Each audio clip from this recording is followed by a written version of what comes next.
నమస్తే, welcome to our channel. ఆంధ్రప్రదేశ్లో చూసుకున్నట్లయితే ఈ మధ్య ఎక్కువగా హైకోర్టు పోలీసులపైన ఆగ్రహం వ్యక్తం చేస్తుంది. మరి ఇటీవల చూసుకున్నట్లయితే డీజీపీని కూడా హెచ్చరించింది. అసలు అక్కడ పరిస్థితులు ఏ విధంగా ఉన్నాయి, ఎందుకు పదే పదే పోలీసులపైన హైకోర్టు ఆగ్రహం వ్యక్తం చేస్తుంది?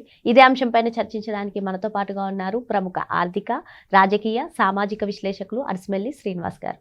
నమస్తే సార్. ఇటీవల కాలంలో చూసుకున్నట్లయితే వివిధ కేసుల గురించి హైకోర్టు ఎక్కువగా పోలీసులను, అదేవిధంగా మెయిన్గా చూసుకున్నట్లయితే డీజీపీని కూడా హెచ్చరిస్తుంది సార్. ఏంటి అక్కడ పరిస్థితులు ఏ విధంగా ఉన్నాయి, ఎందుకని పదే పదే పోలీసులపైన ఆగ్రహం వ్యక్తం చేస్తుంది హైకోర్టు? ఇప్పుడు అంటే ఈ వారం 10 రోజుల్లోనూ తిరుమల తిరుపతి దేవస్థానం పరకామణిలో చోరీ ఆ విషయంలో ఒకసారి ఇప్పుడు డీజీపీగా ఏకంగా డైరెక్ట్గా మందలించారు కోర్టు వారు. అలాగే ఒక వ్యక్తిని కస్టోడియల్ టార్చర్ గురించి నడవలేని విధంగా కొడతారని పేపర్లో కూడా వచ్చింది మాట. నెక్స్ట్ అప్పుడెప్పుడో కేసు 7-8 ఏళ్ళు అయినా కానీ మిస్సింగ్ కేసులో కనీసం మీరు కౌంటర్ దాఖలు చేయలేదని చెప్పేసి చెప్తా పేపర్లో వచ్చిన వార్త ఏంటంటే, అప్పట్లో పట్టించుకునేవారు కాదు, నిర్లక్ష్యంగా ఉండేవారు పోలీసు వారు జగన్మోహన్ రెడ్డి హయాంలో, గత హయాంలో. ఇప్పుడు ఏకంగా లెక్కలేనితనం ప్రదర్శిస్తున్నారు అనేటువంటిది పేపర్లో వచ్చిన వార్త ఇది. మన న్యాయమూర్తి అటువంటి వ్యాఖ్యలు చేశారు లేదో పూర్తిగా కన్ఫర్మేషన్ లేదు. ఎందుకంటే మనం ఎవరికైనా సమాచార సాధనాల ద్వారానే ఏ విషయమైనా తెలుస్తుంది, దాని మీదే స్పందనలు ఉంటాయి. మొట్టమొదటిగా పరకామణికి సంబంధించి నిజంగానే ఆ కేసు ఏమైందనేటువంటిది ఒక తదనంతరం వార్తలు రావట్లా. పరకామణికి సంబంధించి ఒక అతను దొంగతనం చేసాడు, స్పష్టంగా వీడియోలో విజువల్స్ వచ్చినాయి, సీసీ కెమెరా విజువల్స్.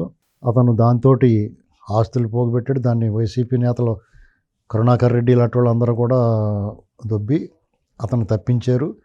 ఆ విషయాన్ని అతనే బయటకు వచ్చి చెప్పాడు అనేటువంటిది వార్తలు వచ్చినాయి. తర్వాత దానికి సంబంధించిన కంటిన్యూస్గా వాళ్ళు చర్యలు ఏం తీసుకున్నారు అనేటువంటి వార్తలు రాలేదు. దాని మీద కోర్టు కూడా ఆగ్రహం వ్యక్తం చేసింది. నిజమే, మరి డెఫినెట్గా ఎవరో ఒకరు మాట్లాడాలి దాని గురించి. ఎందుకు అలా జరిగింది అనేటువంటిది పోలీస్ డిపార్ట్మెంటు ఆత్మపరిశీలన చేసుకోవాలి. అంటే ఏ రకమైన ఒత్తిళ్ళు ఉన్నాయా? ఒత్తిళ్ళు ఉండడానికి అవకాశం లేదు, ఎందుకంటే ప్రభుత్వం వైసీపీది కాదు. కాబట్టి ఇక్కడ కరుణాకర్ రెడ్డిని ఎవరన్నా కాపాడుతున్నారా? కాపాడే అవకాశం లేదు. ఎందుకంటే తిరుమల తిరుపతి దేవస్థానం మీద రోజు నిత్యం విషం కక్కుతున్నాడు, ఆ చైర్మన్ గారి మీద విషం కక్కుతున్నాడు. కాబట్టి వాళ్ళు కూడా అతను వదిలిపెట్టి ప్రసక్తి లేదు. అలాగే మిగతా వైసీపీ నాయకుల మీద అక్కడ ఏం జరుగుతుంది, ఇది కంప్లీట్గా డిపార్ట్మెంట్ నిర్లక్ష్యంగానే భావించాలి. ఒకటి. రెండు, పోలీసులు కస్టోడియల్ టార్చర్ మీద ఎవరిని కస్టోడియల్ టార్చర్ చేసినా అది మానవ హక్కుల ఉల్లంఘనే. ఎందుకంటే పోలీస్ స్టేషన్లో 3rd డిగ్రీ ప్రయోగించడాన్ని ఆక్షేపిస్తున్నారు అందరూ, ఎవరు ఒప్పుకుంటలా. కానీ న్యాయస్థానాలు ఇప్పుడు చాలా స్వేచ్ఛగా, చాలా పద్ధతిగా వ్యాఖ్యానాలు చేయగలుగుతున్నారు. ఎందుకంటే న్యాయమూర్తులు ఇటీవల కాలంలో బ్యాడ్ స్టేట్ ఆఫ్ అఫైర్స్ అని కూడా మాట్లాడారు సోషల్ మీడియా గురించి. అలాగే ఇలాగ ఎంత దారుణంగా నడవలేకుండా కొడుతున్నారా అని చెప్తా ఉన్నారు. అంతేకాకుండా ఎప్పుడుదో కేసు ఇన్నాళ్ళు పట్టిందా మీకు కౌంటర్ దాఖలు చేయడానికి అని చెప్పేసి కూడా అంటూ ఉన్నారు. నిజంగానే న్యాయమూర్తులు ధన్యవాదాలు చెప్పాలి మనం. ఎందుకంటే వాళ్ళు కూడా సామాన్య ప్రజల్లాగానే స్పందన తెలియజేస్తున్నారు. ప్రజల్లో ఉన్న గూడు కట్టుకుని ఉన్న అనుమానాలని, వాళ్ళ మనసులో ఉన్న భావాలని వాళ్ళు చెప్పగలుగుతున్నారు. అట్ ది సేమ్ టైం చాలా మందిలో ఉన్న సందేహం కూడా తీర్చాలి. వాళ్ళు ఇలాంటి వ్యాఖ్యల ద్వారా అయినా సరే సందేహం తీర్చాలి. అంటే వాళ్ళ తీర్పులను కానీ వాళ్ళ వ్యవహార శైలిని కానీ ఎవరు తప్పు పట్టలేరు, ఆపాదించలేము.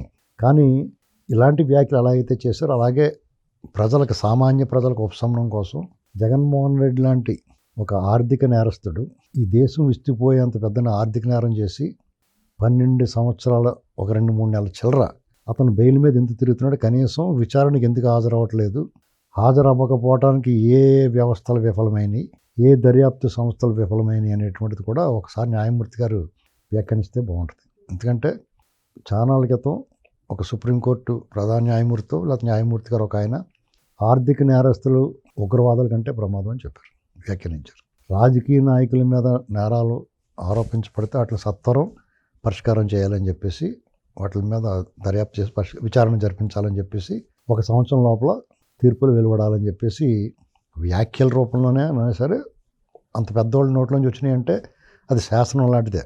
అది కూడా ముందుకెళ్ళా. ఇక్కడ ఇంకా అనేక కేసులు ఉన్నాయి మనకు తెలిసినవి, దేశంలో ఎన్నో ఉండొచ్చు కానీ మనకు తెలిసినవి. వివేకానంద రెడ్డి గారి కేసు ఎందుకు అలాగే వెళ్తుంది, మేము దర్యాప్తు ఆపేసామంటారు. దీని మీద కూడా ఘాటు వ్యాఖ్యలు సిబిఐ మీద చేస్తే బాగుంటుంది. ఒకానొకప్పుడు చెప్పారు పంజరంలో చిలక అని చెప్పేసి అన్నారు కోర్టు వారు. ఈ దేశం అంతా కూడా నిజమే కదా, న్యాయమూర్తులు దేవుడితో సమానం నిజంగానే వ్యాఖ్యానించారు అనుకున్నా. అలాగే ప్రజలకు ఒక ఉపశమనం కలిగించే మాట ఇటువంటిది. మేము ఉన్నాం మీ తరపున, చట్ట ప్రకారం సాక్ష్యాధారాల ఆధారంగా తీర్పులు ఇచ్చినా మా మనసులో భావాలను మీతో పాటు షేర్ చేసుకుంటున్నామని కొన్ని వ్యాఖ్యలు చేస్తే ప్రజలు కనీసం ఉపశమనం కలుగుతారు, శిక్ష పడినా పడకపోయినా. ఇది నడవలేకుండా కొడతారా అన్న వ్యాఖ్యలు రఘురామకృష్ణరాజు గారి విషయం. ఆయన్ని ఒక ఎంపీ, భారత పార్లమెంటు అంటే ఈ దేశంలో చట్టాలు చేసి ఈ దేశానికి దిశ దశ చూపించే ఒక దేవాలయం, అటువంటి దాంట్లో సభ్యుడైన ఆయన్ని అత్యంత దారుణంగా కొట్టి చంపడానికి చూసినప్పుడు న్యాయస్థానాలే కాపాడి ఆయన్ని నిజంగానే. కానీ అప్పుడు అభిశంసన లేదు. దానికి పాల్పడ్డ వాళ్ళు తక్షణం అప్పటికప్పుడు ఇన్స్టెంట్గా శిక్షించగలిగిన పూర్తి స్థాయి అధికారాలు న్యాయమూర్తులకు మాత్రమే ఉన్నాయి.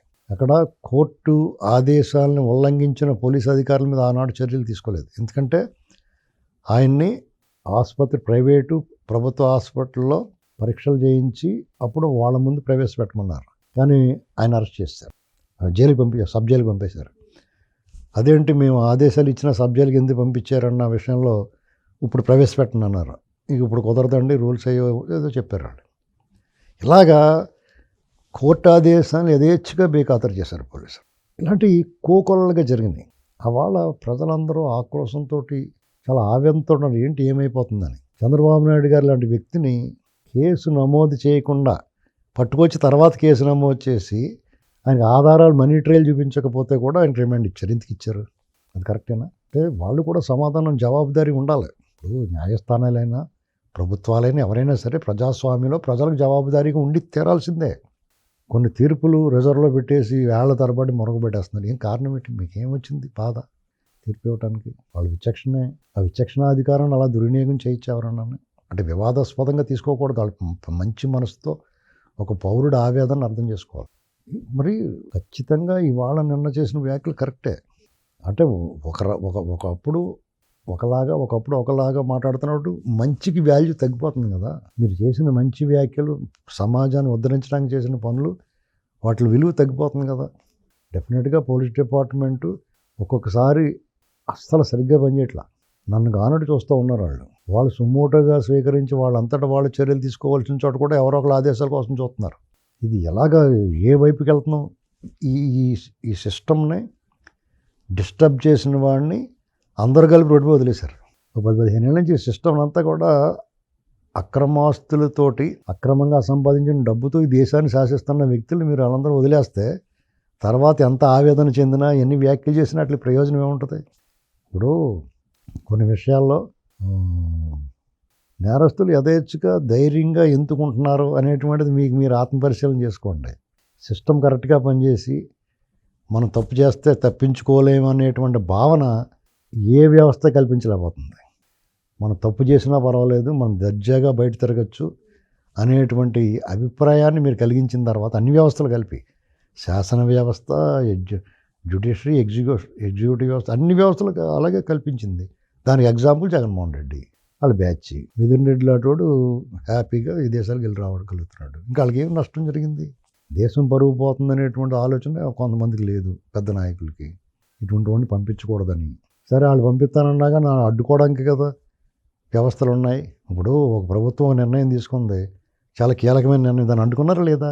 తెలంగాణలో చట్ట ప్రకారం పోయారు కదా, అలాగే దీన్ని కూడా చేయాలి కదా. ఇది ఇలాంటి వ్యత్యాసాల వల్ల వ్యవస్థల మీద నమ్మకం పోతుంది, అపోహలు కలుగుతున్నాయి, అనుమానాలు కలుగుతున్నాయి. ఈ అనుమానాలు, అపోహలు తొలగించాల్సిన బాధ్యత ఆయా వ్యవస్థలో వాటికి అధిపతులుగా ఉన్నవాళ్ళు ఖచ్చితంగా విచక్షణాధికారం కలిగిన వాళ్ళు విచక్షణతోటే పనిచేయాలి. కొందరేమో న్యాయ వ్యవస్థలకే సవాల్ విసురుతున్నారు. మీరన్నట్టుగా చాలా మందికి న్యాయ వ్యవస్థలపై నమ్మకం పోయిందని చెప్తున్నారు. ఏంటి అసలు ఇప్పుడు న్యాయవాదులకైనా న్యాయమూర్తులకైనా ఈ పరిస్థితి ఏంటంటారు? అంటే మన చట్టంలో మన చట్టాలు ఎంత కఠినంగా ఉంటాయో అన్ని వెసులుబాట్లు కూడా ఉంటాయి. ఇక్కడ మన చట్టాలు ఏం చెప్తాయంటే నేరస్తుడిగా నిరూపించబడే వరకు కూడా అతను ముద్దాయిగా ఉన్నంతసేపు అతని హక్కులు ఉంటాయి. అతని హక్కుల్ని పరిరక్షించడానికి రాజ్యాంగం ప్రకారం అతనికి సంక్రమించిన హక్కులు కాపాడడానికి అందరూ ప్రయత్నం చేస్తూ ఉంటారు.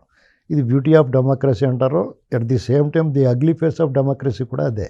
ఎందుకంటే అక్కడ నటోరియస్ క్రిమినల్ అయిన సరే ఇప్పుడు కసబలాటోడిని ఎలా పోషించారు, అలాంటిదే దీన్ని. ఎందుకంటే వాళ్ళకి ఈ చట్టం రెండు వైపులా పదునున్న కత్తిలాంటిది. ఆ సాక్ష్యాధారాలు నిరూపించలేకపోతే కళ్ళ ముందు మర్డర్ చేసినా కానీ దాన్ని చెప్పలేరు. ఆ సాక్ష్యం చెప్పాలి ఒకటి వచ్చి, జడ్జి గారు అన్నా ఏ న్యాయమూర్తి అయినా ఎవడో ఒకటి అవునండి నేను చూశానండి అది చంపడం అని చెప్పాలి. అది చెప్పకపోతే ఆయన ఏం చేయలేడు, ఆయన చూసినా సరే. అయితే ఇక్కడ కొంత విచక్షణాధికారాలు ఉంటాయి. దాన్ని ఉపయోగించి ఈ నేరస్తుడు బయట తిరగకూడదు, ప్రమాదం అనేటువంటి ఆలోచన చేయట్లేదు దురదృష్టవశాత్తు. మాకు ఎందుకు వచ్చిన గొడవ అన్నట్టుగా ఉంటున్నారేమో మరి. దీనివల్ల వాళ్ళు మంచిగా చేసిన వ్యాఖ్యలు కూడా అపార్థాలు వస్తున్నాయి, దాని మీద విమర్శ వస్తుంది. కొన్ని వ్యవస్థల్ని, కొంతమంది వ్యక్తుల్ని, వ్యవస్థలకు అధిపతుల్ని విమర్శించకూడదు, వాళ్ళకి ఆపాదించకూడదు, అది కంటెంప్ట్ అవుద్ది అనేటువంటి భావన కూడా చిరిగిపోతూ ఉంది జనాల్లో. ఆ భయం పోతుంది, బరిదీగింపు వచ్చేస్తుంది. ఆ అవకాశం ఇవ్వకూడదు మనకి. అన్ని వ్యవస్థల్లోకి శాసన వ్యవస్థ, ఫోర్త్ ఎస్టేట్ అయిన మీడియా, ఎగ్జిక్యూటివ్ వ్యవస్థ, పొలిటికల్ సిస్టమ్, వీటి మీద ఆధారపడి ఉంది ప్రజాస్వామ్యం. ఇందులో ఒక రకంగా అన్ని వ్యవస్థలో కూడా మంచినీటి బావులో విషం కలిసినట్టు కొంచెం కలుషితమైనవి. వీటన్నిటిలోకి ఎంతో కొంత బెటర్ పొలిటికల్ సిస్టమే అనిపిస్తుంది. ఎందుకంటే వాళ్ళు ప్రతి 5 సంవత్సరాలకి ఖచ్చితంగా పరీక్ష ఎదుర్కోవాలి, మిగతా వాళ్ళకి అది లేదు. కేవలం ఎగ్జిక్యూటివ్ వ్యవస్థకి అయితే ఇంకా మేకేసి దిగ్గొట్టుకున్నట్టే. 30 ఏళ్ళ సర్వీసులో వాళ్ళకి ఏమో అసలు బెడదే లేదు, చాలా రక్షణలు ఉన్నాయి వాళ్ళకి. విచక్షణాధికారం కలిగిన వాళ్ళు కూడా రక్షణలు ఉన్నాయి. మీడియా ఫోర్త్ ఎస్టేట్ వాళ్ళ ఇష్టం. ఇదివరకు చాలా నిజాయితీగా పనిచేసిన వాళ్ళు కూడా వాళ్ళు పనిచేయలేకపోతున్నారు. ఆ వ్యవస్థ మీద కూడా రాజకీయ పార్టీలుగా, కులాలుగా, మతాలుగా, ప్రాంతాలుగా విడిపోయి ఎవరి పని వాళ్ళు చేసుకుంటున్నారు. కాబట్టి ఎంతో కొంత భయం భక్తులతో ఉండేవాళ్ళు పొలిటికల్ సిస్టమే. ఎందుకంటే వాళ్ళు 5 ఏళ్ళకి ఒక పరీక్ష, వీళ్ళెవరికి లేదు, వీళ్ళెవరికి పరీక్ష లేదు.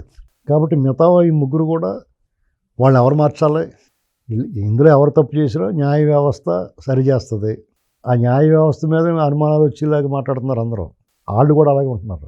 దీన్ని ఎవడ పరిష్కారం చేయాలనేటువంటి చాలా ఇబ్బందికరమైన పరిస్థితి ఉంది. కనీసం పట్టుమని ఒక 100 సంవత్సరాలు కూడా ప్రజాస్వామ్య దేశం మనల్ని మనం పరిపాలించుకోవడంలో ఇలాంటి వ్యత్యాసాలు, ఎగుడు దిగుళ్ళు, వైఫల్యాలు, ప్రజల పట్ల బాధ్యత లేని పాలకులు వ్యవస్థలో అనేటువంటిది చాలా దురదృష్టకరమండి.